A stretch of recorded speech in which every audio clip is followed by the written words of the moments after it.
Assalamualaikum warahmatullahi ta'ala wabarakatuh. Bismillah, alhamdulillah, syukran binikmatillah. Puji yang tersirat dalam hati sanubari, mari kita panjatkan pada zat yang maha suci, Allah Rabbul Ijati. Puja yang mana selalu tertata dalam jiwa raga kita, marilah kita panjatkan pada zat yang maha kuasa, Allah Azza wa Jalla. Yang syukur yang mana kita tidak bisa ukur, marilah kita panjatkan pada zat yang maha luhur, Allah Rabbun Ghafur. Shalawat serta salam semoga senantiasa tercurah limpahkan kepada junjungan alam, yakni Sayyidina wa Habibana wa Syafi'ina wa Maulana Muhammad sallallahu alaihi wasallam. Tak lupa kepada kita, tak lupa kepada keluarganya, pada para sahabatnya, mudah-mudahan sampai kepada kita selaku umatnya. Amin ya Allah ya Rabbal Alamin.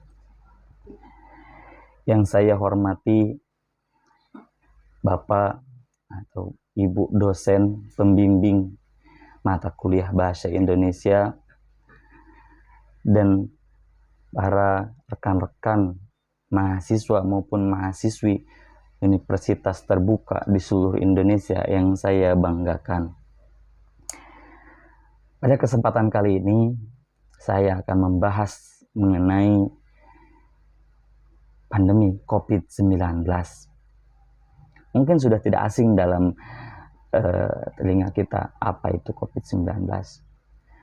COVID-19 merupakan infeksi virus corona yang disebut coronavirus disease 2019 dan pertama kali ditemukan di kota Wuhan, Cina pada akhir Desember 2019. Virus ini menular dengan sangat cepat dan telah menyebar ke hampir seluruh bagian negara termasuk negara Indonesia. Hanya dalam waktu beberapa bulan saja. Jadi COVID-19 ini merupakan virus yang mudah menyebar dan mudah menular. Apa gejala COVID-19 ini? Gejala COVID-19 ini ditandai oleh gejala awal, yaitu seperti demam yang suhu tubuh kita lebih dari 38 derajat Celcius. Yang kedua, ditandai oleh batuk-batuk dan sesak napas. Selain dari itu, ada beberapa gejala COVID-19 yang umumnya muncul ketika 2 hari sampai 2 minggu, yaitu ada beberapa seperti diare, sakit kepala, hilangnya penciuman, dan ruam di kulit. Apa dampak yang ditimbulkan oleh COVID-19 ini? Sadar tidak sadar, dampak COVID-19 ini sangat berdampak dalam kehidupan kita. Ada dampak negatifnya, salah satunya yaitu krisis ekonomi. Kenapa bisa terjadi krisis ekonomi? Karena pemerintah memberlakukan pembatasan di mana-mana, sehingga perekonomian kita tersendat, akses kemana-mana semakin susah, dan para pedagang maupun para pelaku ekonomi sedikit kesusahan untuk mendapatkan akses ketika dia melakukan aktivitas perekonomiannya. Selain dari itu, dampak negatif dari krisis ekonomi yaitu semakin maraknya kriminalitas. Kenapa itu terjadi? Karena khususnya di negara kita, negara Indonesia ini, banyak sekali perusahaan-perusahaan, kantor-kantor, mal-mal, maupun pabrik-pabrik banyak yang ditutup, sehingga tingkat pengangguran semakin tinggi. Maka dari itu terjadilah maraknya kriminalitas yang terjadi karena pengangguran semakin banyak. Selain dari itu, dampak negatif dari COVID-19 adalah terjadinya krisis moral bagi para pelajar. Terjadinya krisis moral bagi para pelajar itu dikarenakan banyak sekolah-sekolah yang diliburkan, sehingga tak sedikit para pelajar yang memutuskan untuk putus sekolah dan memilih untuk mencari uang, dan tak sedikit banyak para pelajar yang hanya mengedepankan egonya untuk nongkrong-nongkrong atau misalnya hanya main-main saja. Maka dari itu, dampak negatif dari COVID-19 yang berpengaruh dalam kehidupan kita.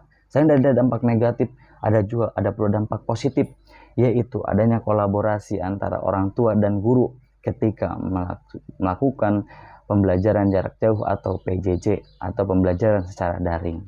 Selain dari itu, ada dampak positifnya juga, yaitu banyaknya muncul aplikasi-aplikasi pembelajaran online.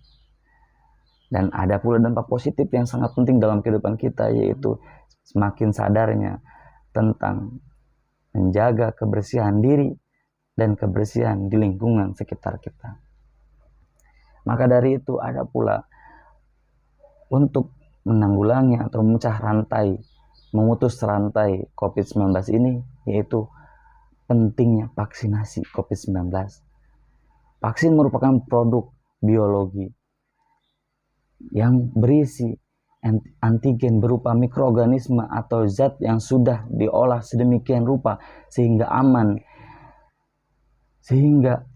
aman diberikan kepada seluruh masyarakat untuk kekebalan tubuh secara aktif terhadap suatu penyakit tertentu.